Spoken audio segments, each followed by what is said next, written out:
Good morning, everyone. This is Dan, and this is the Napkin Academy. Today's lesson, we're going to be talking about storyline number 4, and this one will come to know as the drama. The simple idea that I want to share with you today is this. When we're giving a presentation and we want to change our audience's beliefs, the storyline that we're going to use is going to be the drama. So I want to tell you a quick little story. It's one that many people are familiar with. There was a little girl in a red hat, and she is taking a basket to Grandma's house, and the little girl's smiling. Well, oh my goodness, now the girl's not smiling because she stepped into a forest, and the forest is very dark and very scary. And deep in the forest, she thinks she's going to meet Grandma, and she's saying, "Where is Grandma?" But she sees someone else who's not Grandma, and she says, "My Grandma, what big teeth you have," and she gets eaten. Well, happily, along comes a hunter. He kills the wolf, pulls Little Red Riding Hood out, and she's happy, and she's reunited with Grandma. And everybody is happy except the wolf, because now the wolf is dead. So this is a famous story, and what we've just experienced is something that we will come to see is called the drama.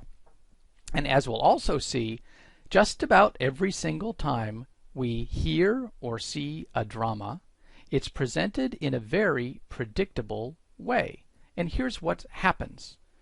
We're introduced to some characters on a fine day where everything is just lovely. That was where we met our Little Red Riding Hood. And then there's a challenge that's presented. Oh my goodness, there's this dark forest. And then there's a series of crises. Things get worse and worse and worse. The wolf shows up, and the wolf eats the little girl and Grandma. Can't get much worse than that. But then, when all seems lost and we're at the very bottom, something amazing happens and brings us back to the surface. So in this particular case, the hunter who comes along out of nowhere and saves the day. And so what we're going to find is that dramas do tend to follow a path that looks something like this. We're moving along, things get bad, they get worse, and then we hit the very bottom. Then we think we're going to die. Then something amazing happens and we come rushing right back up to the surface. And guess what? We are reborn with a better position than we had before we even started. We see dramas all the time. Many of you might remember just a couple of sessions ago, I went on quite some length about this movie that I've seen recently, Gravity, which is a fantastic drama. Remember this, dramas have gravity. And I want you to remember this image of people floating in space. Let's continue.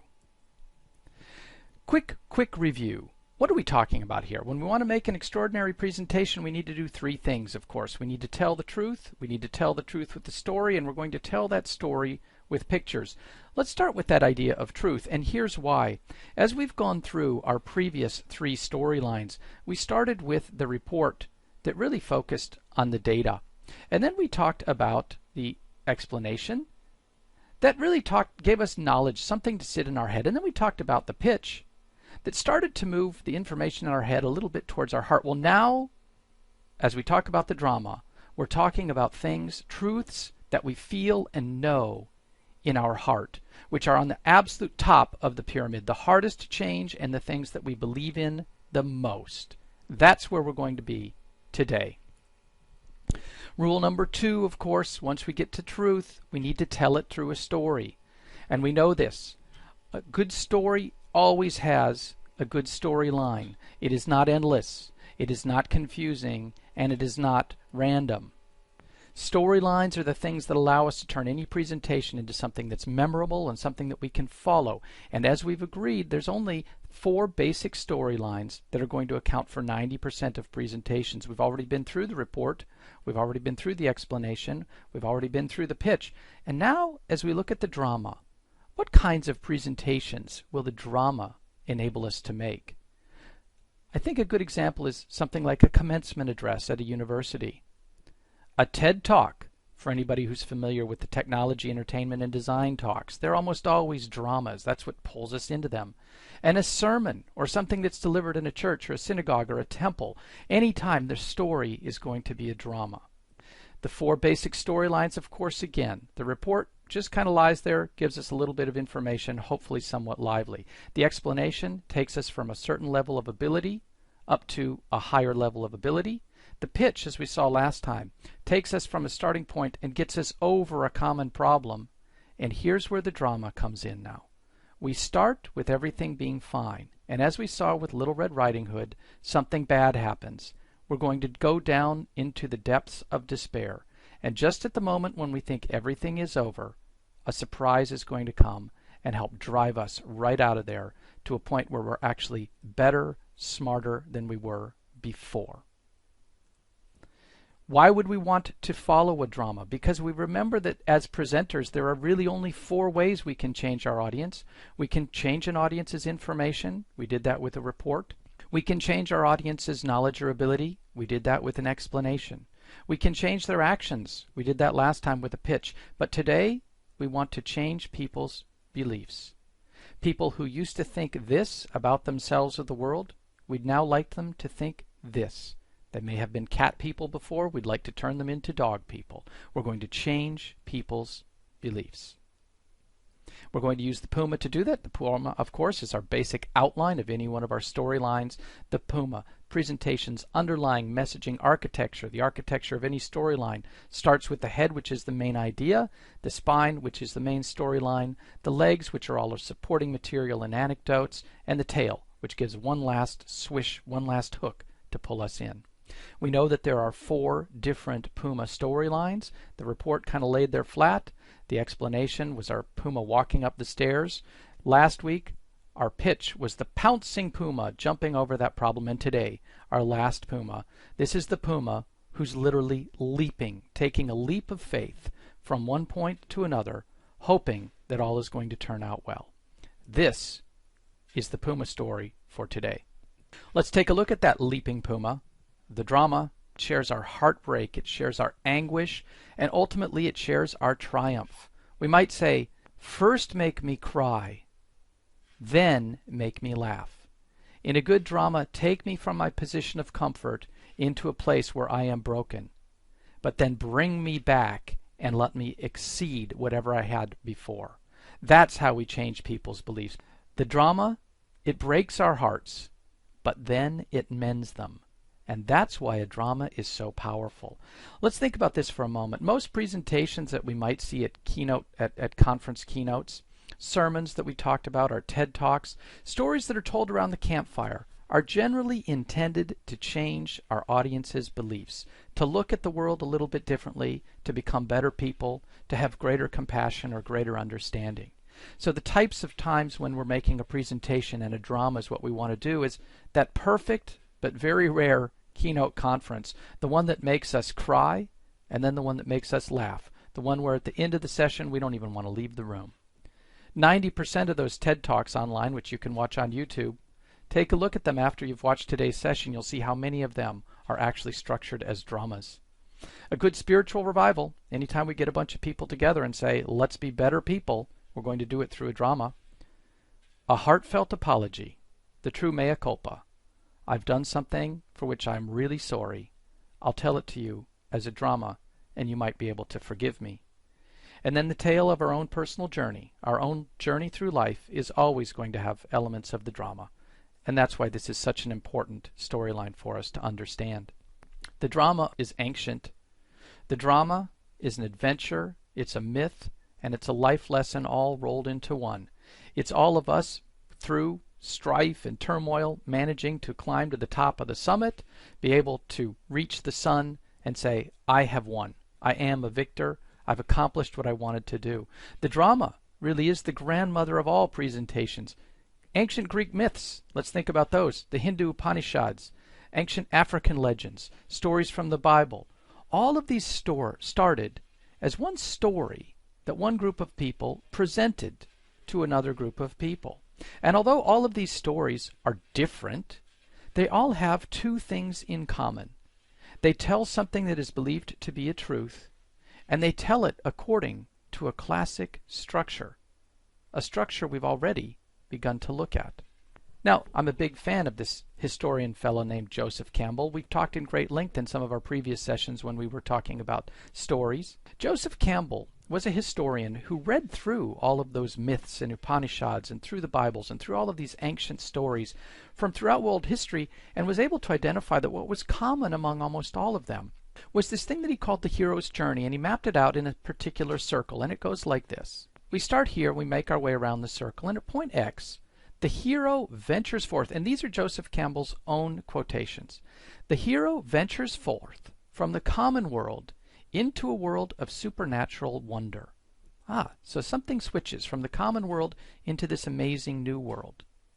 At point Y, as we move through this amazing new world, fabulous forces are encountered, and the hero wins a decisive victory. At some point, these fabulous forces put an enormous, terrifying challenge before our hero, who wins the victory.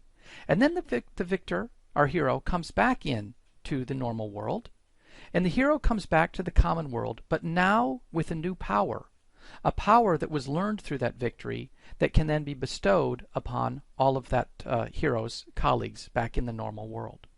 And what's remarkable about this is, number one, how simple it is. Here's the circle. And number two, how absolutely common it is. Again, back to my earlier reference to the movie Gravity, or any great movie, story, novel that we've read, how many of them map to this simple circle. If we were to take this circle and unfurl it, we now get the basic storyline of every good drama. We're going to take a moment to go through this because there are certainly exceptions, but for the most part, here's the way all of our dramas play out. We start here, and we'll call it One Fine Day. Maybe our life isn't perfect, but things are all right. And we're moving along and all is fine. But then we're presented with a challenge. Out of nowhere comes a problem that we can't ignore. Well, that problem takes us to a world where, oh my gosh, things just go from bad to worse. A series of descending crises hit us. Oh, it's getting terrible, it's bad, it's worse than I ever thought. And then finally, we hit rock bottom. Things cannot possibly get any worse. We could call this the worst, or we could actually call this death. This is it, the bottom of this pit. Nothing could get any worse. But then wait a moment. After we've nearly given up, we discover something. The discovery happens. What's this? We suddenly see a possible way out of this pit. And then we go through the rise, and through a series of steps, we rise up and we start to come out of that pit until we hit the return. We come back into the world where we'd started, that certain level of happiness, and now all is good. But now things are so much better because of the lessons that we've learned that we walk it right past it. And now we learn the most valuable lesson, the one that we take with us, that has lifted our overall level of happiness to an entirely new level. Wow, there we had it. That's the way dramas work. They all do. Let me give you a couple of simple sample drama examples, things that we see all the time. The Hero Boss, a typical story that we might read about in the Wall Street Journal from business. The one fine day was this particular company, Company X, is going like gangbusters. Everything's good. A challenge hits. Whoops, the market tanks. Descending crises. Oh my gosh, Company X is going under. People are failing. People are being let go. Products are failing. The company is dying. But then there's some sort of discovery in return. The boss finds a new niche for this company, reinvests her own money in this company because she believes in it so much, and saves that company and lands herself on the cover of the Wall Street Journal. Who said business wasn't drama? This is a drama that gets played out every day in the business press. And let's talk a little bit about science. Jill Bolt Taylor's Stroke of Insight, another drama, and this is from a TED Talk. I've referred several times to TED, so I would like you to go and look this one up. It's from back in the year of 2008, Jill Bolt Taylor. Here's the story. One fine day, Jill is a neuroscientist at the top of her game, doing amazing work. The challenge is, one day in the morning, she has a stroke that completely debilitates her, half destroys her mind. The crisis is she loses her memory, she loses her speech, and she knows that she is dying. But the discovery and the return is she perseveres, and 8 years later, she has a reborn mind. She looks at the world in a completely different way, and all that science that she learned, she's able to look at through a whole new set of filters and understand even more about how our brain and our mind work. Now, I'd like to share again. You see the similarity. Both of these played out like this. Every drama plays out like that. I want to show you the big one, and I think my favorite presentation that I've given, called the Practice Drama, and the name of this drama is Out of Air, and it is a true story. So, as usual with our practices, let me give you the scenario. So in this particular case, it's me, and this is my own true life story. I graduated from a university here in California with double majors, so 2 areas of focus. I studied biology and I studied painting, which led me to a career initially in graphic design, and that career took me around the world, including many years that I had an opportunity to live in Russia doing graphic design. So here's the idea I wanted to share in this presentation. 10 years ago, while I was in Moscow, I interviewed a fantastic man, interesting guy, his name named Alexei Leonov, who turns out, back to our movie Gravity and our astronauts, Alexei Leonov was the first man to walk in space 40 years ago. And we sat down, and over a period of about 3 hours, he told me his story. Well, I turned this into a presentation because last year I was asked by my university to come in and give a talk at an evening designed to try to generate donations for the school. And they asked if I would talk about something related to science, because I had a background in science, and to art. And I thought, well, why don't I tell Alexei's story, because it touches on both. Plus, it's a really awesome drama.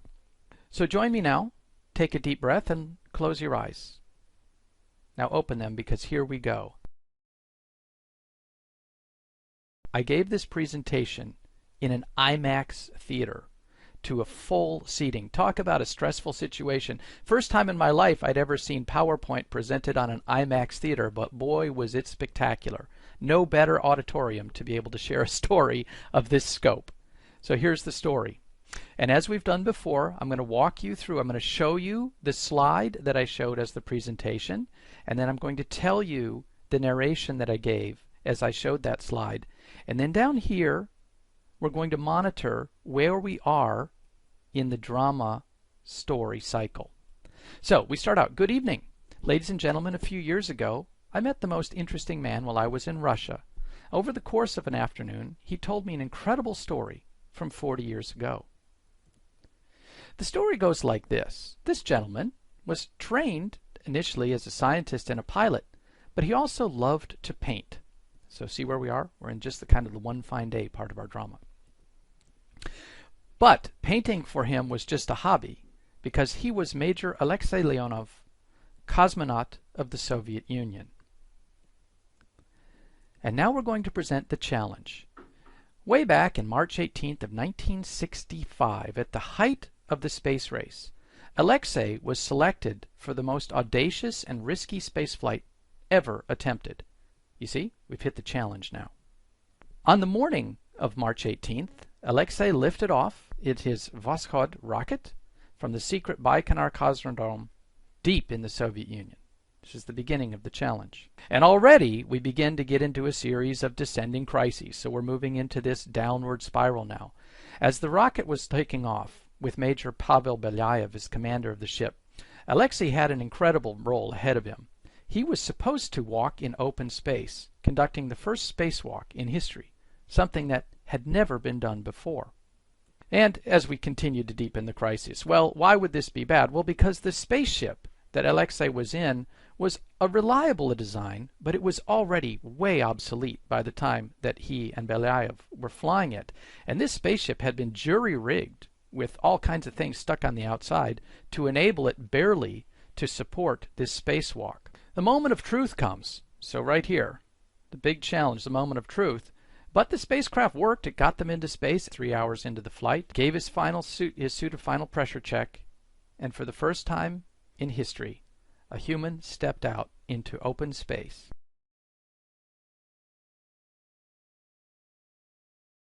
And he saw the world literally floating at his feet. And Alexei was overwhelmed with the view. There below him lay the entire planet, close enough to touch. Wow. And then, remember, this is a drama. A crisis is about to take place. Immediately, it turned into disaster. His success was short-lived because within seconds Alexei realized that his spacesuit was overinflating. And as we sat there in Moscow, Alexei said to me, "It was just like I was becoming Michelin Man. I couldn't move my body." Then he realizes this is total disaster. As his suit expanded, Alexei gave up on his science tasks and focused on just basic survival. But he knew, with no control over his suit, he wasn't going to be able to get back in to the capsule. It was the end. We're at rock bottom now. He said to me, "I know it is over, so I close my eyes. I am going to die. There is nothing more that I can do. I'm stuck outside my space capsule. My suit is so massively overinflated that I cannot move, and if I cannot move, I cannot make my way back in." We're at rock bottom. But is that the end of the story? No, because this is a drama. Something tickled at the back of Alexei's mind, a discovery. He said, "But then in my mind's eye, a possibility emerged, something never before tested, not even discussed." And what's magnificent is that Alexei continues to draw, and he's drawing me these pictures as he's describing this story to me in his office there in Moscow. And then Alexei began to draw as we're sitting together, sitting with me. He picked up his pen, and as he talked, he began to draw what he saw. And he said, "The discovery is this. I knew that my spacesuit was too ballooned to fit back into the airlock door, which at this point I couldn't even see. I knew that somehow I needed to deflate my suit, but that would be instant death, wouldn't it? But now he's starting to move up. He's starting to think. He's starting to rise out of this. In my mind's eye, I remember that there is a valve on the front of my suit. That valve is for pressurization test when the suit was on the ground. It was never intended to be opened when the suit was in space, but it would depressurize the suit. And I thought, well, why not? I've got nothing to lose. What happens if I turn the valve open and depressurize the suit while I'm here in space?" And that is exactly what he did. And this is where he's starting to come out of this pit now. I didn't say anything to Mission Control because they'd have just told me no. So I forced my hand down to that valve, and I turned it, and I let all my air out into space. And the return now, what does that mean? It worked. My suit deflated. I had seconds to get back in. Somehow, and this is the part where he doesn't remember exactly what happened, he got himself back into the airlock head first, got turned around, and got his feet back inside the ship. And the return was Pavel yanked me by the feet back inside and pulled the hatch closed. And we made it home. The return. We came back to Earth. Time magazine back in March 25th of 1965 put Alexei's adventure on the cover of Time without knowing that it had actually been a drama.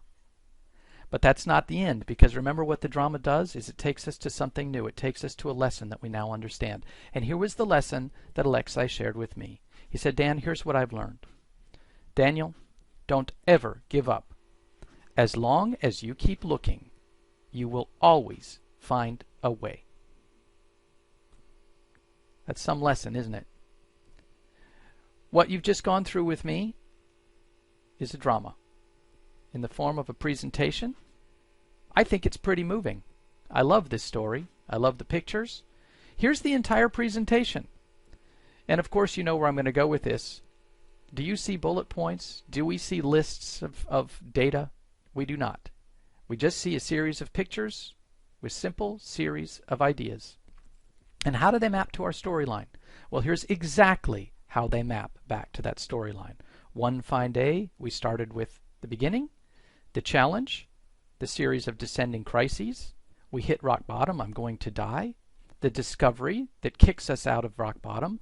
The series of steps, breathlessly letting go of the spacesuit in order to come out. The return, Time magazine cover, and the lesson. Never give up. As long as you keep looking, you will find a way. So that's what the drama does for us. Really quickly, a report card on our drama. Did we tell a story? Well, I'd say we sure did. Did we change or reinforce our audience's beliefs? Yes, we did. Change them, reinforce them. Always keep looking. You will find a way. Never give up. And are these beliefs likely to be recalled and savored? They absolutely are, because it was a great drama. And how did we do giving this presentation? Well, let's remember, the goal of the presentation was to share a story that might inspire the audience to donate to the university. I certainly loved sharing this story, and the audience loved it too. How do I know? Because the school collected $200,000 in donations that night following that talk. The drama works. So 2 final thoughts on the drama. It's the last of our 4 storylines. So let's just take a moment to kind of savor what the drama can do. There is no more powerful presentation we can deliver than a drama. Because the drama reaches into our heart, it is at the top of that pyramid, and it changes the things that we believe, which stay with us forever. Data can't do that. Things that we know in our head can't do that. Things that we know in our heart can do that. What does that tell us? That no matter which one of the other storylines we're going to be delivering, it rarely hurts. It's almost always a good idea to add in just a little bit of drama. Can we add in a little bit of curve to our information? Can we add in a little bit of drama to our explanation? A little drama to that pitch, and a lot of drama when we're just going to say, I want to change your beliefs. Last thought, something to keep in mind, because for most of us, when we go in front of an audience, most of the time we're going to make our report. People just want to know the data. Many times people want to know how to improve an ability, so we'll give them the explanation. But when we really want to try to change someone's actions or beliefs, we're going to really choose between the pitch and the drama. And here's the way that we can make a distinction between them. The pitch, which is typically associated with sales, and the drama, which is typically associated with more of the sermon, which is a big sale. The pitch is always a push. It's always me pushing something towards you. And that's not a bad thing. That could be a great thing, but you have to be willing to catch it. One of the reasons why a drama works is because it's a draw. I'm not pushing anything at you. I am sitting here telling you my story, and if I'm doing it well, I am drawing you in of your own volition, which is going to be much more effective for certain types of presentations. And that's it for the drama. I hope you enjoyed that. I love sharing that story. I'd like you to do a little bit of a drama yourselves. Map out a drama. Here's homework for the next 2 weeks. I'd like you to draw a drama. I'd like you to recall a life-changing story of your own. It doesn't have to be as dramatic as Alexei Leonov's, but something that changed your life. And I'd like you to draw out the Puma drama. Draw out this curve and imagine what were some of the events that took place that mapped out from one fine day down to the very worst to what got you out of it and brought you up to a better point. And end it with the lesson that you learned. So what we're looking for in the homework here is really just a drawing of this kind of a curve, mapping out a series of events. We can turn it into a presentation another time, but let's just see the storyline for your personal drama. And go ahead and upload them into the showcase. Hey, thank you all for another great lesson. This is Dan signing off from the Napkin Academy, but don't go away. Now on our new platform, you can still submit your homework. Debbie, our community manager, is going to join you right now to show you exactly how to do that. And I really encourage you, do your homework. Okay, take it away, Debbie. See you soon. We hope you enjoyed this Napkin Academy classic video. We've made it easier than ever to share your homework. After you've completed your homework and have a JPEG or PNG file saved on your computer, come back to this course. Once you're back here, scroll to the bottom of the screen, and in the comments box, you can add a comment. I'm just going to call this one My Homework. You can also add images by clicking on the Insert Edit Image button here. In the source box, click on the file. In the Images window, click on Upload, and then click on Add Files. This is going to take you to your computer where you can search for your images. I'm just going to search for mine in Pictures, and I'm going to choose this image here. You can also add multiple images here. Click Upload. After the upload is complete, click Close. Then scroll down, and you'll see that the last image is here, and it's checked. This is the one we just uploaded. Click Insert. I suggest in the Dimensions box you change the maximum to 1200 pixels and leave the Constrained Proportions box checked. You can also add an image description here. if you'd like. Click OK. You'll see that your image has been added to your comment. And now the last step, the most important one, make sure that you click the green comment button here to upload your homework to the Napkin Academy. We hope to see your homework soon.